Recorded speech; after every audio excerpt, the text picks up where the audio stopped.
శేఖర్, మీ పరిచయం చేసుకోండి. ఇక్కడ ఏం చేస్తున్నారు? నేను చండదబ్బలోనే సేల్స్ మేనేజర్కి చేస్తాను. మేము చిరుధాన్యాలు తర్వాత పండ్ల రసాలు కూడా అమ్ముతుంటాము.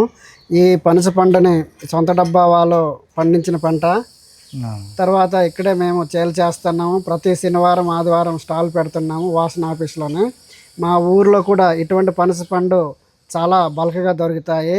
చాలా రుచికరమైన ఉంటుంది. ఇది నేచురల్ ప్రోడక్ట్. ఇది దీన్ని మరి చెప్పండి. మాది సీతంపేట మండలము, శ్రీకాకుళం జిల్లా.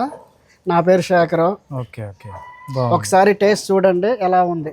ఓకే, మీ ఊర్లో కూడా ఇవి చాలా పండుతాయి? చాలా పండుతాయి. అనేక రకాల చిరుధాన్యాలు పళ్ళ రసాలు కూడా దొరుకుతాయి. Okay okay okay. మా కావాలన్న వాళ్ళకి మా సొంత డబ్బు సరుకుల నుంచి వచ్చి తీసుకోవచ్చు.